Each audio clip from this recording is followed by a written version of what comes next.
અભય થઈને નિષ્પક્ષતાથી નિરપેક્ષ રીતે વાસ્તવિકતાનો અરીસો રૂપી સચોટ માહિતી લાવતો સત્યની સાથે અભય ટાઈમ્સ।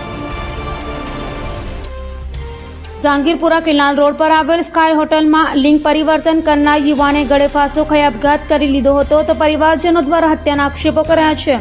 પાલનપુર પાટિયા પાસે આવેલી દીનદયાળ સોસાયટીમાં રહેતા સાહિલ સુખદેવ પટેલે જાંગીરપુરા કેનાલ રોડ પર આવેલ સ્કાય હોટલમાં છતના પંખા સાથે દુપટ્ટો બાંધી ફાંસો ખાઈ આપઘાત કર્યો હતો, જેની જાણ સ્થાનિક પાલ પોલીસને કરાઈ હતી, જેથી પોલીસે સ્થળે દોડી જઈ સાહિલના મૃતદેહને પીએમ અર્થે સિવિલમાં ખસેડ્યો હતો।